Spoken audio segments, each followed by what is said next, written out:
Good evening and welcome to Thursdays with NAMI. My name is Peg Morrison. I'll be your host tonight. I am the Assistant Director of NAMI North Carolina. That's the National Alliance on Mental Illness North Carolina. I'm glad y'all are here. Thursdays with NAMI is our way of building conversations and building community around the topic of mental health. We need more conversations and more candor, in the words of Glenn Close. Our guest tonight is Amy Gamble. She's an award-winning mental health advocate and motivational speaker. She's an Olympian, having been on the 1988 handball team and a former basketball powerhouse in college as well. She is an author and a marketing standout with Fortune 500 companies. She's done a lot of different things and worn a lot of different hats. She will be telling us her story tonight.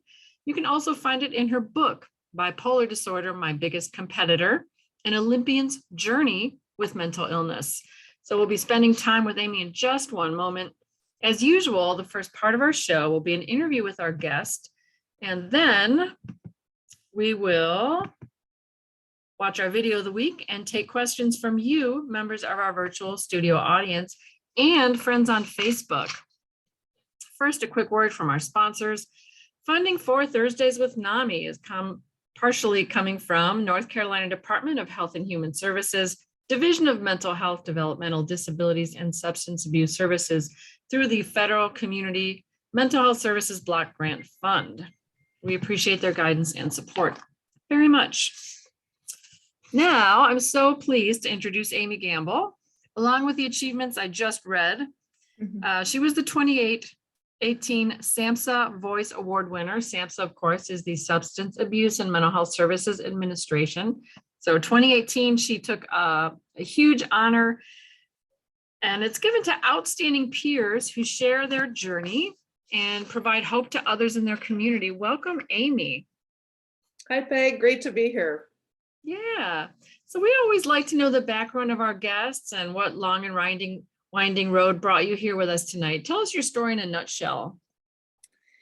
Well, in a nutshell, I would say that I started out as an athlete, being extremely successful college athlete, and then became an Olympian, went to back to college, graduated, and then started working in corporate America and had a really successful career. And then in 1999, my world was turned upside down when I had a mental health crisis and got diagnosed with bipolar disorder.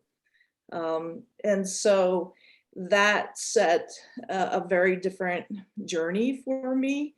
And I guess we'll talk a lot more about that as we go through the course of tonight. But I had a series of being ill and then going back to work and then being ill. And then finally I became disabled. And then worked my way back from being disabled to and not being able to work to now working full time as a peer support coach. So that's kind of in a nutshell my story. Yeah, well, congratulations. And I can't imagine the intensity of your story when you achieved such stellar success and then had to struggle with something that just attacks, it's an invisible enemy, essentially. But yeah, moving right along, you've accomplished a lot of things in your life. What are you most proud of? I'd say that I'm most proud of three things. One, being an Olympian. That's always been something that's been, with me throughout my life and has been just incredible. I'm also first and most proud of my recovery journey because I know how hard it is. And I've said this to audiences before, but recovering from mental illness to go from where I was and where I am now was actually a harder journey than becoming an Olympic athlete. So imagining what it took to get there. And the third thing I'm really proud of is that now I use my pain for purpose, and I'm able to help other people with the insights and knowledge and wisdom that I gained from everything that I had to go through. Yeah, it does really inform your coaching with the peers, I imagine. Yeah, it's really beneficial to have the level of knowledge and insight that I had because as I was recovering, I was gathering all this this wisdom and knowledge because I didn't have a guide, I didn't have a coach, and for the things that I needed to learn or look to, didn't exist. And so I created it all. So now I'm just using what I've learned to help other people. Yeah, well, that's a beautiful thing. I feel like you and I are probably right at the age where people who are struggling with mental health challenges after us are going to have so much easier, because I don't know that there's a manual, but there's a whole lot more support, more resources, more information. Yeah, and I think there's a lot more understanding, and I also think that organizations like NAMI have done a great job of bringing mental illness out of the shadows. And so that's made a big difference, although, people don't like to talk so much about stigma as much as they used to. Prejudice and discrimination and all those things still do very much exist, and lack of knowledge. So we still have a long way to go, but we've certainly come a long way. That's right. So your book describes the intense lows of life with bipolar disorder. What did those dark days look like? When I think of dark days relative to bipolar disorder, I think about the times when I was severely depressed and was sleeping 17 to 18 hours a day, and could get up for a very little bit of time and then end up back in bed.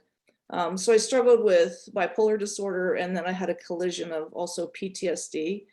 And so those two things together, I had a lot of trauma and not only in my past, but also trauma from entering into the mental health care system and the mental health crisis situations that I ended up in, created a lot of trauma too. So that collision really disrupted my life completely, and that is what made it very disabling for me. Yeah, well, it sounds like there were a lot of moving parts. And so there are a lot of misconceptions about bipolar disorder. Some people talk about it like it's a superpower. I get so much done when I'm manic. Then on the other hand, you've got stigma and stereotypes on television that paint a picture of drama or violence. What do you think people need to know about those stereotypes? I am a believer that calling mania a superpower is a real disservice to anyone. I think that mania is dangerous, and for me, in my own personal experience, mania is dangerous because mania triggers psychosis for me, and lack of insight, not being able to know that I was ill, put myself in a lot of situations. One time, as an example, I thought my family was trying to poison me. And so I got in my car and I drove a couple thousand miles across the country. And then I ended up getting lost in the wilderness for a few days. And so almost nearly losing my life, but then finding some insight and realizing that I needed to find my way out and of that. So mania and superpower is not something that I ascribe to. And then the second part of that is, I think you can't watch an LMN, a Lifetime movie channel, without having some depiction of mental illness, and it's always like really not good.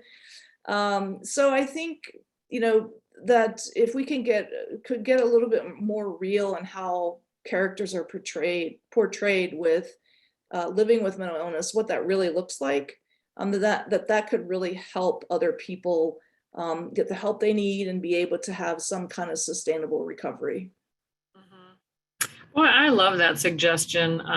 What popped into my mind as you were speaking about get a more realistic portrayal is the HBO series The Wire. It's kind of an older one about a brilliant depiction of folks who are struggling with substance use, not demeaning, not candy coated, just a great drama. So yeah, sensitive viewers beware though, The Wire. It's a great watch, but it's pretty intense sometimes. But yeah, I agree with you completely. So I'm going to skip to another question. Your book includes a poem called Facing the Truth. And it features a woman sitting quietly as a storm invades her surroundings and causes her to lose consciousness. Such a great image. And when she wakes up, she has this huge insight. The storm was her. She thought she was being in the midst of a storm, but the storm was herself. Where did that particular image come from for you? What I was thinking when I wrote that poem was it was about full acceptance for the chaos that I had created through relationships, family, friends, etc. Things, my behaviors that, while ill, were not very good, were not nice at times, and it left me with a lot of guilt and remorse and regret, and a lot of shame and blame that I internalized. That it was all my fault, and that I should have taken better care of myself. I should have taken my medications more regularly. I should have, shoulda, all that. And that poem came to the point of just really accepting and forgiving myself for everything that I had done that I thought was wrong, and yet at the same time forgiving others and myself mutually, and accepting all of what happened as just as what is. What a great message of grace. It's yeah, we all need that. And I appreciate your vulnerability. I appreciate your sharing so much of your story to help us, to help everybody. So your book title refers to bipolar disorder as your biggest competitor.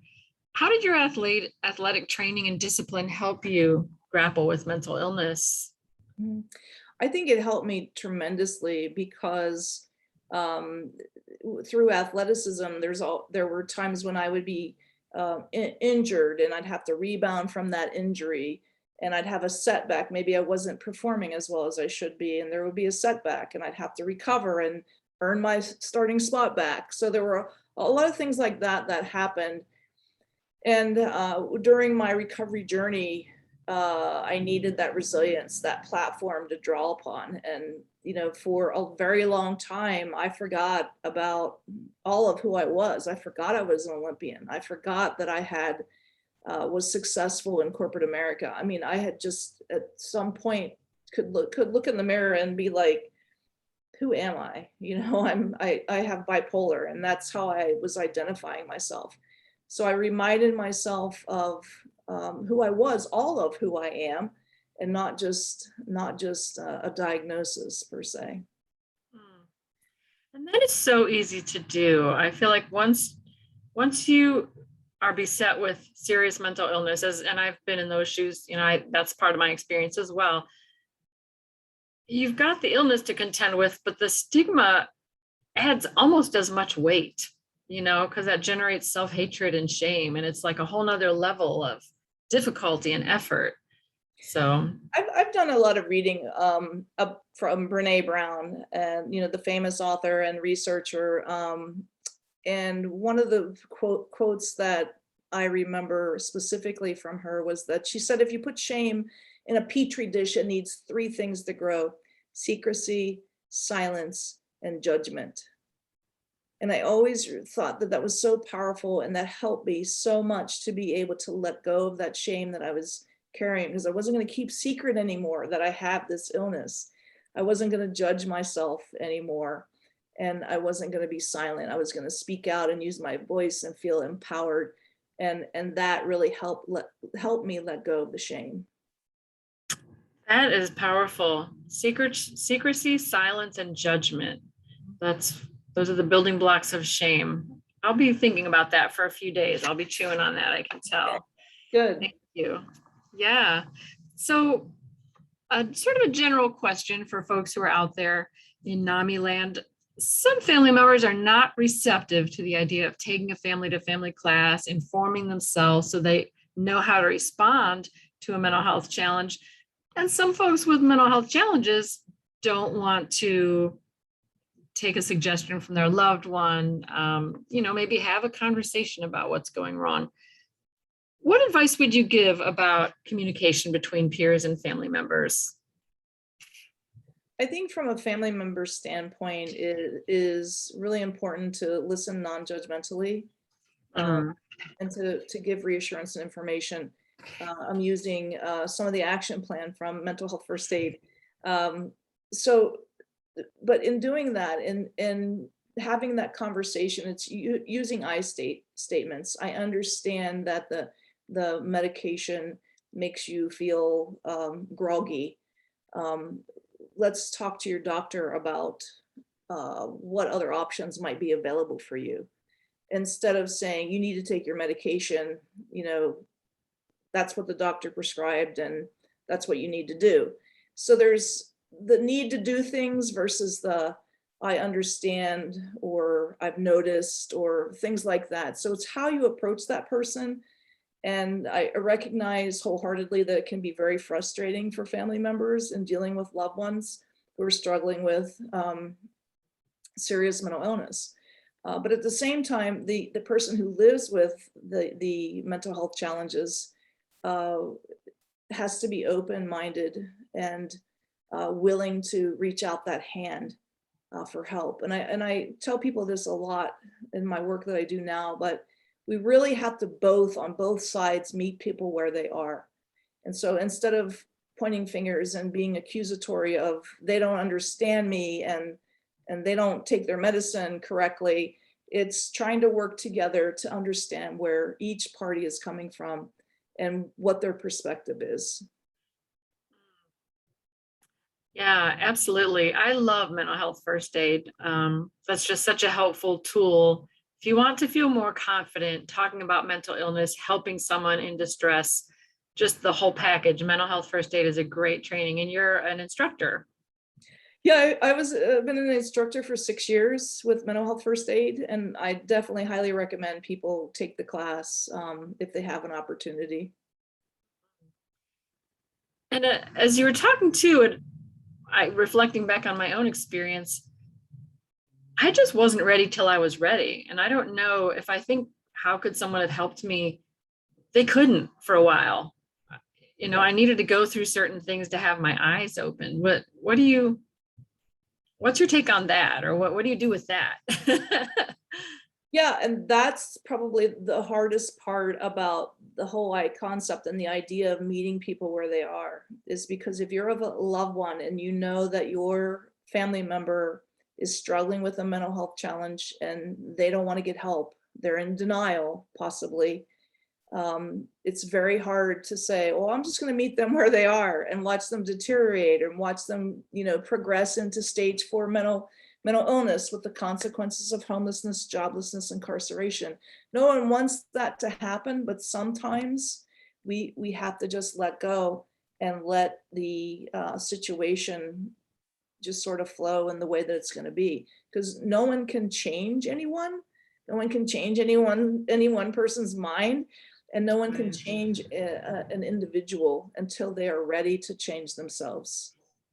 Right. I try to encourage family members that they may well be planting a seed. If they feel like their efforts to help are falling on deaf ears, at some point the person may be ready and they'll refer back to those Yeah, conversations. It will help. I like that. And so I think there's two things that I would point out. One thing is, the whole idea of advice giving. So giving advice versus offering reassurance or suggestions. And then that person, like you said, when they are ready, maybe they'll know that you're there for them, or they will know that that information is there for them. So I think that's a good point of distinction. And the whole idea of family members and loved ones never giving up hope on the person who is struggling with a mental health challenge. That's right. And this is a good time to plug NAMI. There's a NAMI group in your area. If not, a virtual group is available to you. All of our classes and support groups are free. And we have been there. We can talk about how to cope. We can talk about what's worked for us. So please get in touch with us if you're out there needing assistance or needing support. That's why we're here. And Amy's book is an awesome thing that will be helpful to you as well. What advice do you have for folks who are newly diagnosed? I am really big on making sure that you become a student of your illness. that you understand everything you possibly can, everything from what possible treatments there are, whether that's medication and non-medication types of things that you can do to help yourself. To understand, and this is probably most important of all, is to understand what the consequences of no treatment might look like from the beginning. So having that conversation, you go, you get a diagnosis, and then that's when the hard work begins, to figure out what you can do moving forward, because you want to be able to live your best life possible, even with living with that condition, and that is possible.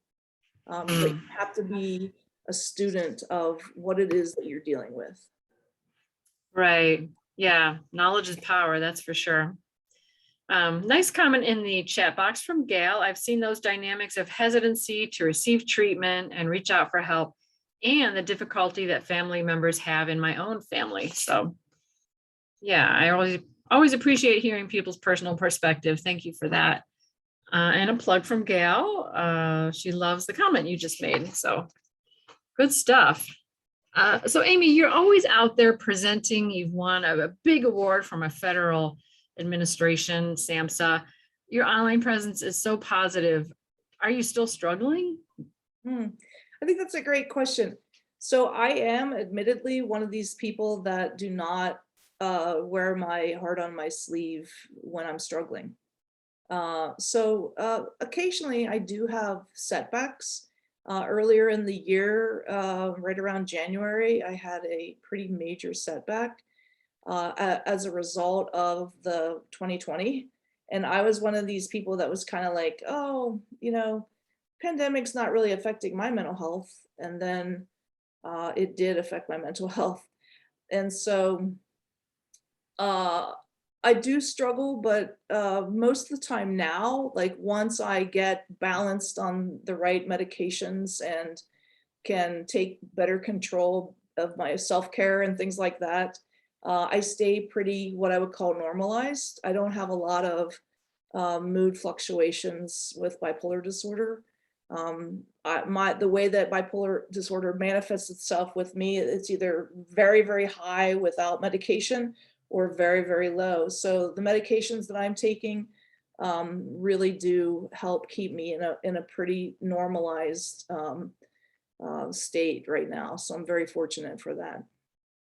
Yeah, that's good to hear. Follow-up question in the chat box. Are there any symptoms that are harder to manage, and how do you try to manage them? And thanks to Dana for that question, Dana for that question. I think that's a great question. One of the things that I continually have, and I've just learned how to manage it, is my mind never shuts off. And that's okay as long as I'm not trying to sleep, number one. And number two, it's okay as long as I don't allow myself to get hypomanic or manic, because then it's those thoughts, that thinking that I have that serves me well, will turn into racing thoughts, and then it's not a positive situation. So I manage my continual thinking with trying to feed it with positive information, and then trying to use meditation and things like that to quiet my mind as much as possible. Sound like good tools. Comment from Bria: you are such a strong person. Keep pushing. Thanks for that, Bria. Thank you. All right. So there's so much going on in our country that can push people's buttons. The pandemic, which is still ongoing. We all thought we could put it behind us, but not so much. Divisive politics. Any words of wisdom for people who are just struggling with that angst or anxiety based on how prickly our society is right now? Yeah, I think there's a few things. The first thing that I would say is that to focus on the things that you can control and not on the things that you can't. Because we can be consumed with the 24/7 news cycle of all that negativity that's out there. And most of that we have absolutely no control over. And the same thing when it comes to divisive politics. That's very, very difficult. We don't have any control over that. So that's one thing. The other thing is, I'm a big believer in staying in the present moment, and that we stay connected to the people who we care most about, and that we are fully present when we are in interactions with whoever we're interacting with. But the present moment is really important to help us stay grounded in a world sort of chaos. That's what I would say to that. And then, you know, I think the other thing is sort of just having this acceptance of whatever it is that your struggle may be, that if you can learn to, I use the analogy of lying down in the stream. If you can just lie down in the stream and not fight the current, but eventually the water will get calm. That's another thing. And finally, is that if you are looking for information and or you're listening to different information, make sure that you source it, because there's a lot of misinformation out there, and that in and of itself can create a lot of anxiety. A lot of good points, a lot to unpack there. The metaphor of lying in the stream is so helpful to me.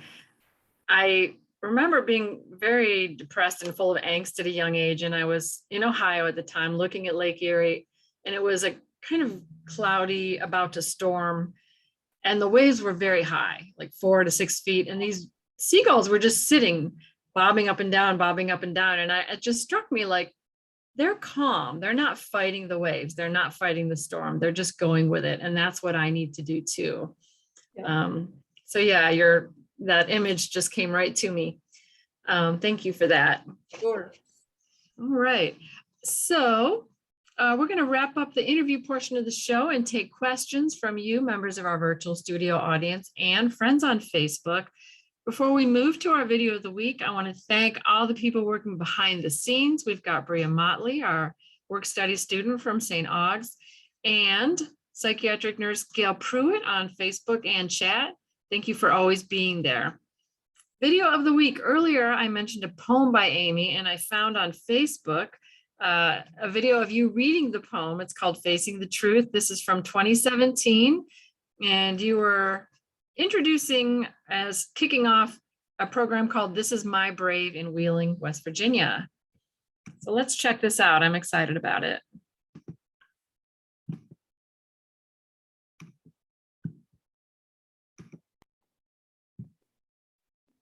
Were telling her her prayers were answered one day. She asked to be shown so she could heal. She prayed for strength and courage. I did not have that at the exact right spot, so just a moment, let's try again. Knowingly had done, egotistically embarrassed, ashamed, and guilty. Incapable of seeing what the mirrors were telling her.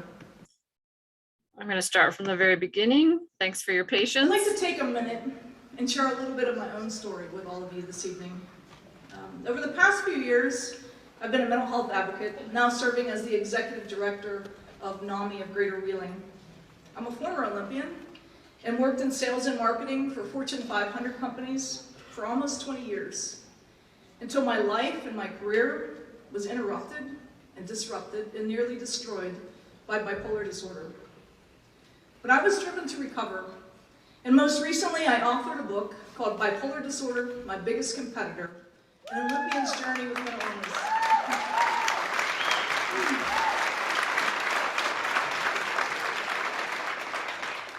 And in that book, I talk about my struggles and my triumphs.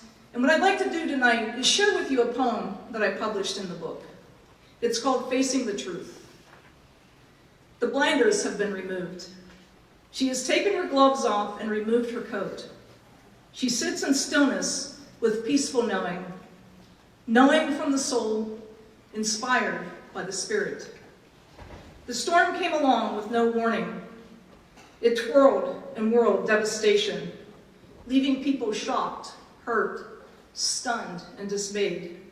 The creation of fear perpetuated. Numbness permeated and opened wounds. Left behind were the remnants of missing pieces. The young woman and old soul stood strong, but the powerful force of the storm threw her to unconsciousness. When she awoke, it was apparent to her she was the storm, crushed by the aftermath of viewing what she left behind, deeply saddened with what she unknowingly had done, egotistically embarrassed, ashamed, and guilty. Incapable of seeing what the mirrors were telling her, her prayers were answered one day. She asked to be shown so she could heal. She prayed for strength and courage. She prayed for forgiveness of self and others. She lay helpless, crying for hours in her bed. She faced her naked body and viewed her own destruction. Overtaken by grief, hurt, sadness, disappointment, but inspired by unconditional love. She is a person hurt by her past. She is a human being. She is not defined by labels. She is not willing to give up. She is walking her journey one step at a time. Who is she? Who is this woman with such great strength? She is not alone. Thank you.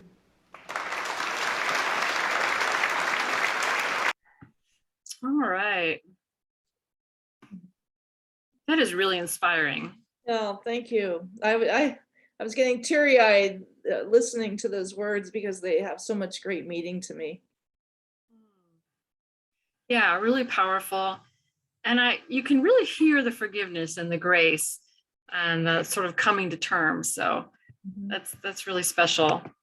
And now it's time to get to your questions. This is asking for the name of your book, if you could repeat that. The book is called Bipolar Disorder, My Biggest Competitor, An Olympian's Journey with Mental Illness, and it's available on Amazon. Right, and there's a good chance that link will appear in the chat box shortly. And we had some questions submitted earlier, and a gentleman wanted to thank you for representing us at the Olympics. I thought that was pretty neat. Oh, that's awesome. Yeah. Thank you. So yeah, do you have a book or a song that you would recommend that was inspiring to you? I do. There were several books. One was a book by Kay Jamison. Mm-hmm. Do you remember the name of the book? It's been a long time since I've that. I don't. Yeah. I will tell you now that not so much a book, but I refer a lot to BP Hope magazine, Bipolar Hope magazine. And you can find BP Hope online too. There's lots of great inspirational stories in there and a lot of great tips on how to manage bipolar disorder. So that's great. I'm sorry, I can't think off the top of my head the name of the book. But By Kate Jamison? Kay Jamison, yeah. It's been one of the best sellers for a very long time in the bipolar category. Okay, I'm going to be looking for that. Oh, perhaps manic depressive illness, recurrent depression, and bipolar disorders. No, she has like a memoir that she had written that's very well known, and I can't believe I can't think of it. An Unquiet Mind. Unquiet Mind. Thank you. Yes, An Unquiet Mind. All right. I think we have that in our NAMI North Carolina library. Next question, I'm going to be checking that out. How did your bipolar disorder first manifest itself? What were the signs and symptoms? I think that's a great question. So this is only retrospectively because I didn't know this was happening at the time, but I remember specifically the end of my freshman year of college during the summertime having a hypomania where I would be up at like 3 o'clock in the morning and start exercising. I was playing basketball at the time at the University of Tennessee, and I was training and getting ready for my sophomore season. So I'd get up at 3 and I would do all kinds of exercises, and then I would eat very little. And then throughout the whole day, that's all I did was run, swim, bike, play basketball. And I had no idea that that was, mania or hypomania, until I looked back later and could identify the patterns of what that would look like.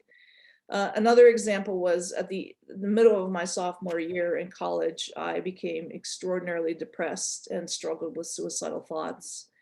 And so that was the early signs that something wasn't quite right. But I didn't get help at that time, and it took a little while, but I did have symptoms along the way, more of hypomania, where I could stay up all night long and not sleep at all, and then go on a hike for like 16 or 17 miles. Wow. So there was a lot of extreme behavior that it's evident to me now what was happening. But at the time, I just thought everybody could do it. I had no idea that there was, that there was something wrong. Did anyone in your life ask you to maybe slow down, or was anyone around you at the time concerned, or were you like the role model? Well, I was an athlete. So as an athlete and a high level athlete, there's a lot of things that you can do, that you can accomplish. And I would say that it really wouldn't be considered extreme now to go out and take a bike ride of 50 or 60 miles. It might be more extreme to do that, as well as swim and exercise for 12 or 15 hours a day. That there would be a difference on that, even for elite athletes. So no one really noticed or thought, anything about it. They just thought that was just me. And I think that's what's difficult about bipolar disorder getting diagnosed early on is that it just appears as if that's just who that person is. So the behaviors that you're exhibiting, that's the way she is. She's kind of always been like that, right? Until problem and it interferes with your work or daily activities or engaging in satisfying relationships. Mhm. Interesting. How old were you when you were first diagnosed, and how did you and your family react? I was 35 years old. I was a director for a large corporation, and I went into the hospital for physical reasons, and then ended up having a psychotic episode, and then got diagnosed. My family reacted shocked, but not so really shocked, because my mom and one of my sisters have bipolar, so we know that it runs in the family. And Got it. so they were like very, you have bipolar, take the medications, you'll be fine kind of attitude. And that I was in major denial, in part because of the way that it happened to me, what happened to me, and just totally 100% confused, because it was a psychotic episode, and I struggled with really understanding what happened to me, and not wanting to believe that an Olympic athlete or somebody who was a director in corporate America, that you could lose your mind and have psychosis. So it was a rough time. That's a lot to grapple with. That sounds Yeah. incredibly rough. Yeah. But you have climbed the mountain. So when you mentioned people saying, well, that's just you, that's how you always were. It's been said about psychotropic medications, one of the reasons people don't like them is I don't feel like myself anymore. I like being an intense person. Did you ever have that thought process? In the very beginning, I didn't want to be a zombie. I'm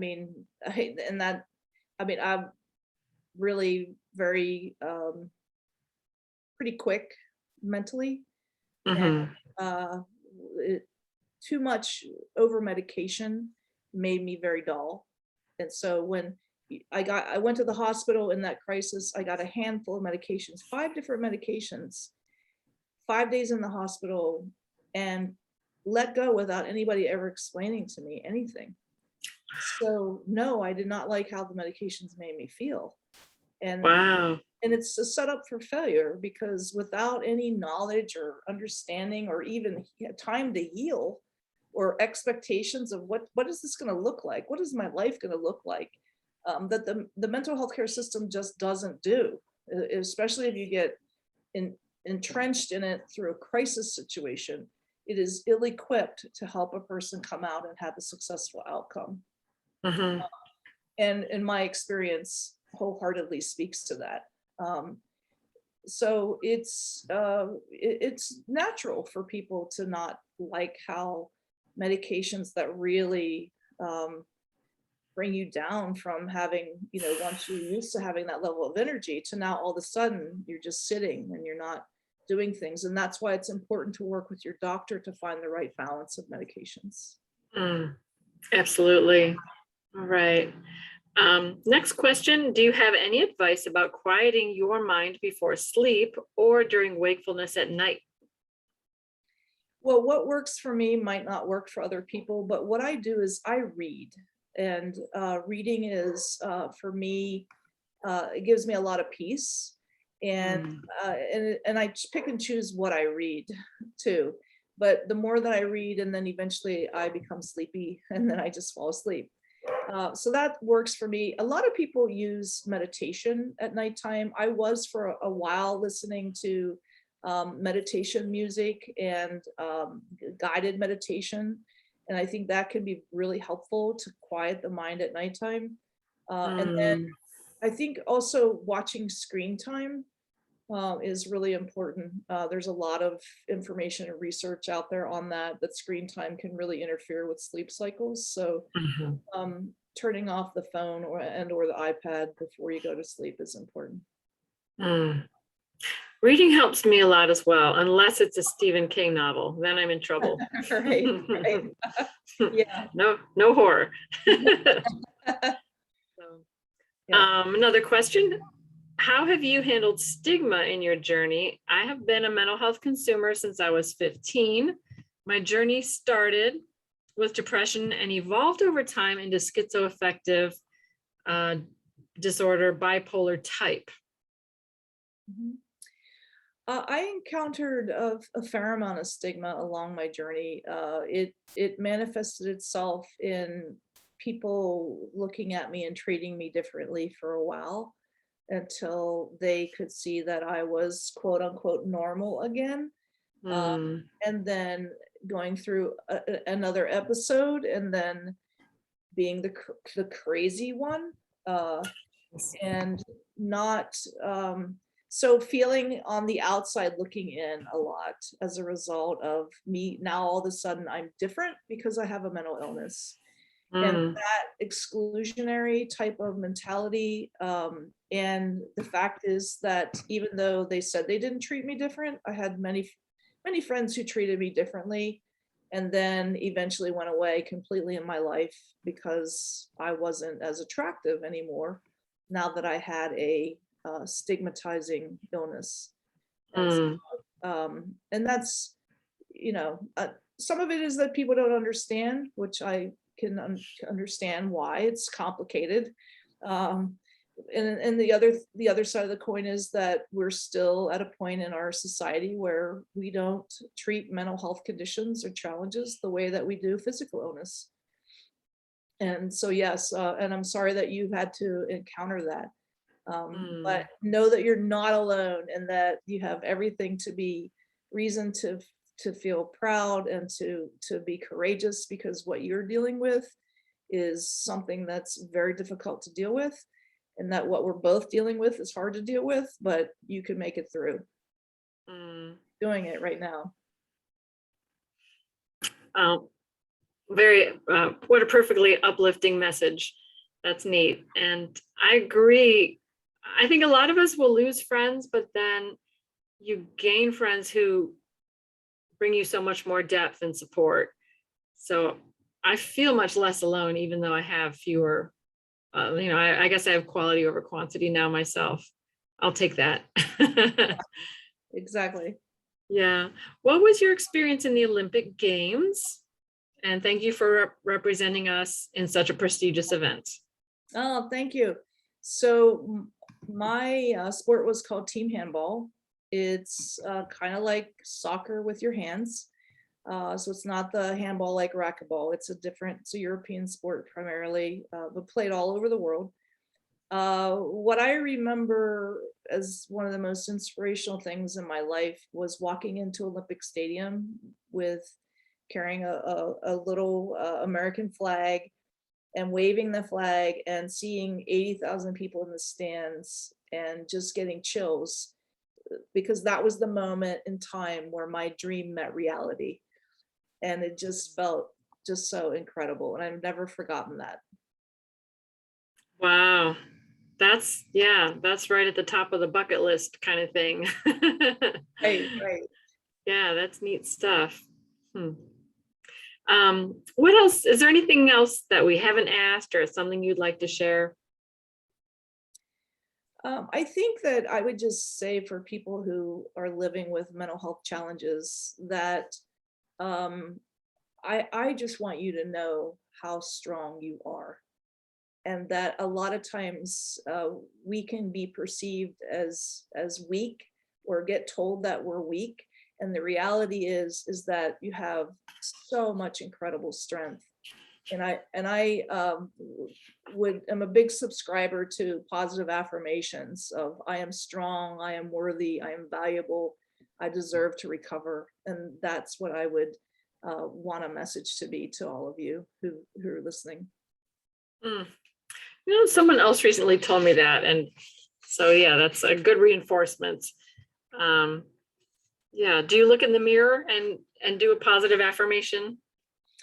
I don't, but I do a lot of positive affirmations, and I teach the clients that I work with on coaching positive affirmations. We say them, I say them, have them say them back to me, because I just believe in it so much.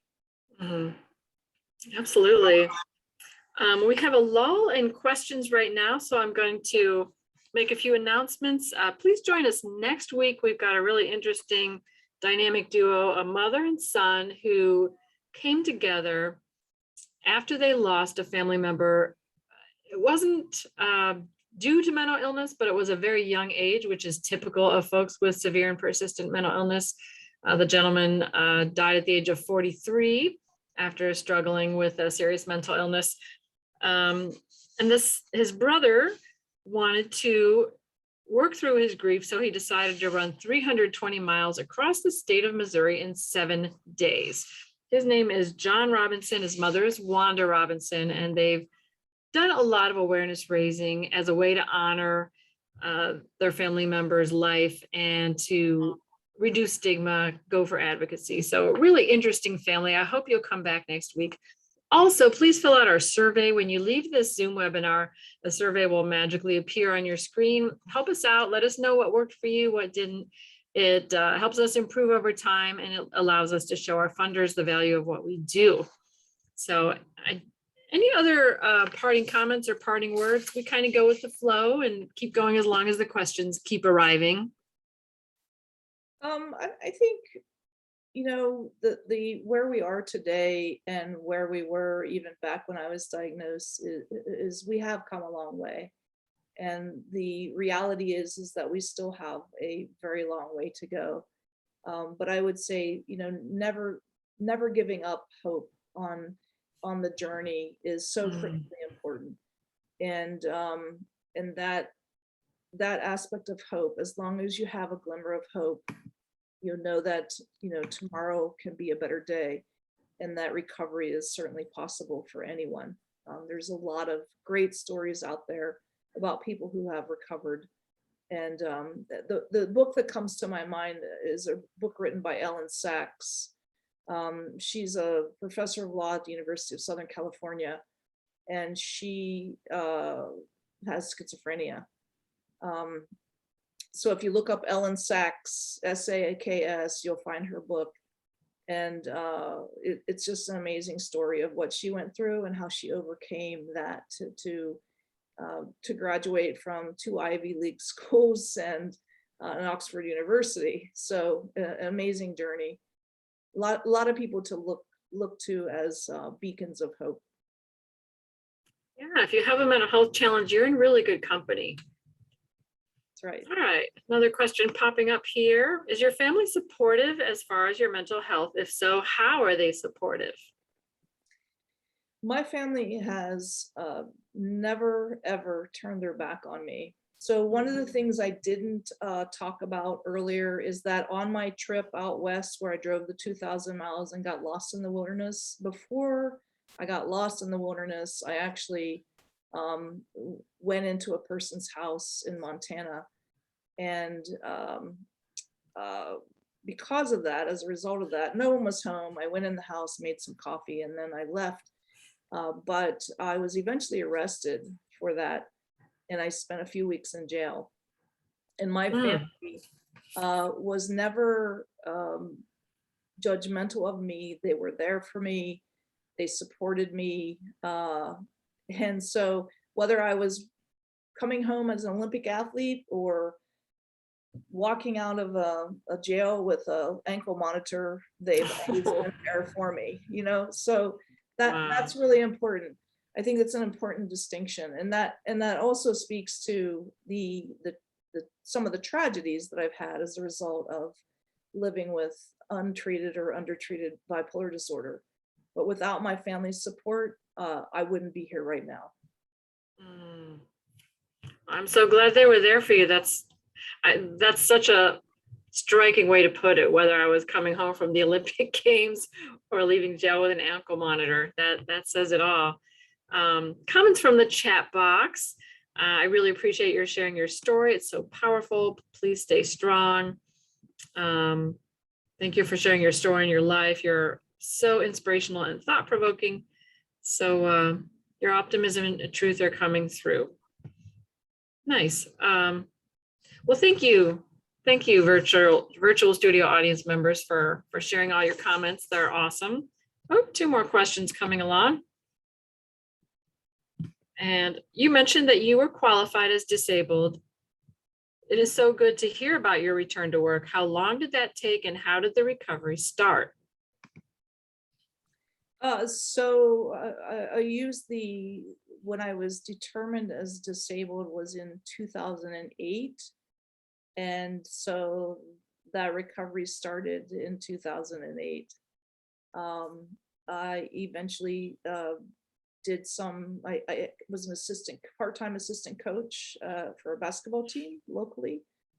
And then I started doing part-time work in retail. So let me put this in perspective of why this is significant, is because when I was working in corporate America, I was making six figures and had all the toys and houses and all kinds of things. And then eventually I lost all that when I became disabled. And so when I was on my recovery journey, I went to work in retail for $7.25 an hour. So that was very, very difficult from an ego standpoint, but it was also something that I knew that I needed. And so I didn't look at it like, oh, well, you know, why should I be doing this? I have a master's degree. And I actually remember vacuuming the first night that I worked at the shoe department, and they handed me a vacuum cleaner, and I was vacuuming the store. And I was like, you know what, this is temporary, but this is going to help me recover. And so doing that, and then eventually I got into advocacy work and started working with NAMI part-time. And then that eventually led into more opportunities for me to teach and to speak. And eventually I made the leap into full-time work. So it took a while, but 13 years. Sounds like work was a big part of your recovery. Yeah, I'm a big believer in sense of purpose. And for me, you know, having a purpose, whatever that may be, it doesn't have to be work, but for me, work has always been that sort of sense of purpose. And especially doing the speaking and teaching and things where I'm trying to help other people understand, or help other people just in general.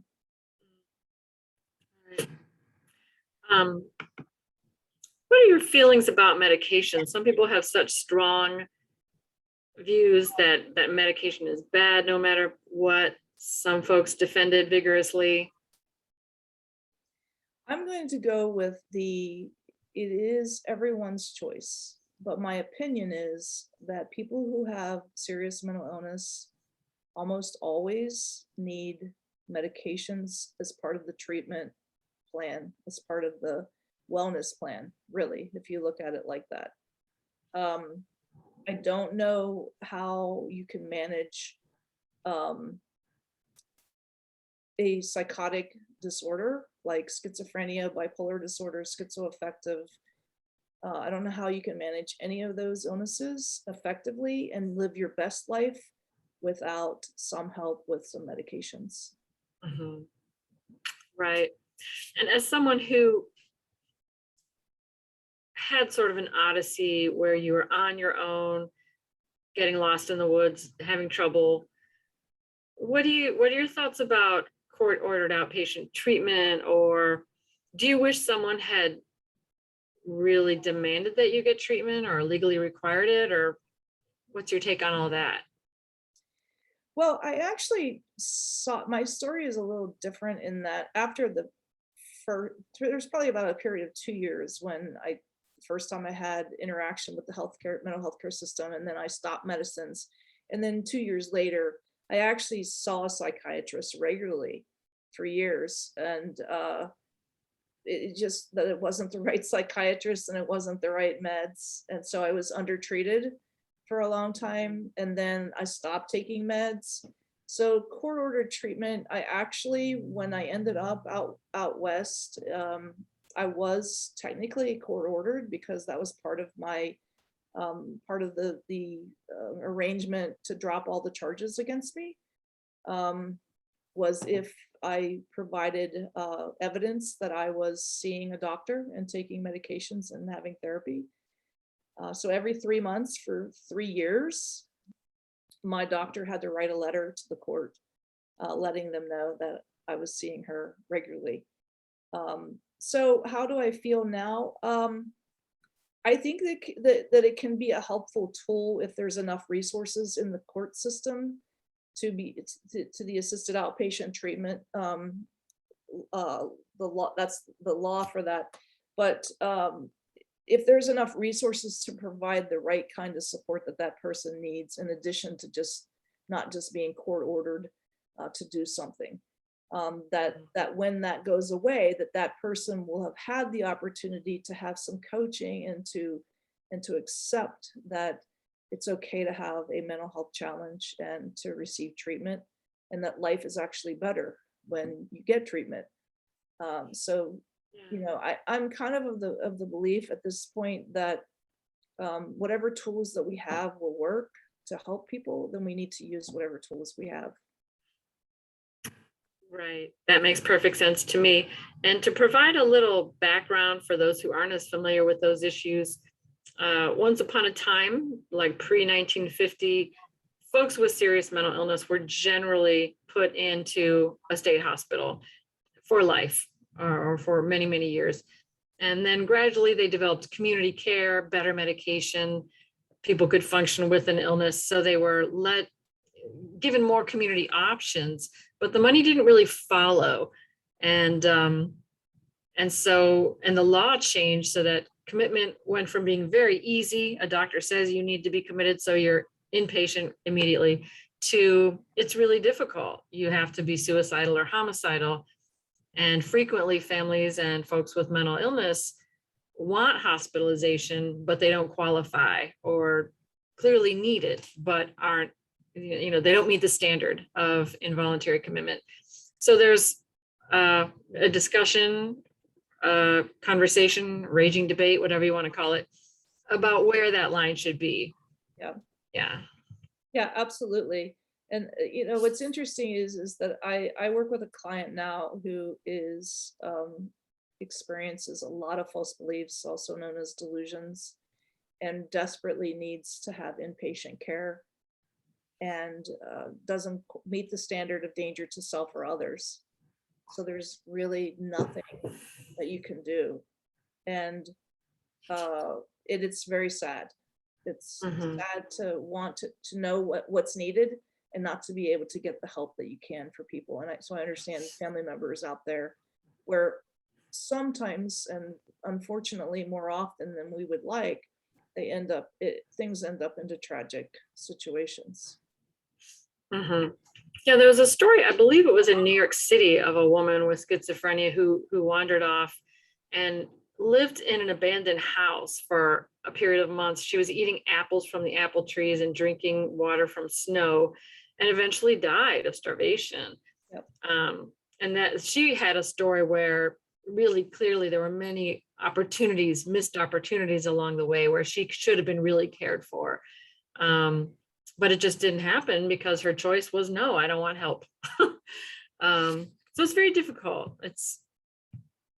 Yeah, you certainly don't want to overdo it with commitment. You want to honor people's rights, but then when you lose people, it's just staggering and painful. But we need to end on a happier note than this. Again, please join us next week. We've got a wonderful mother-son duo who have been running and raising money and honoring their loved one who died at the very young age of 43. You may know it's very common for folks with mental illness to die far too soon. We die an average of 20 years earlier than the average bear. So a lot of factors go into that, but they are doing something about it to raise awareness.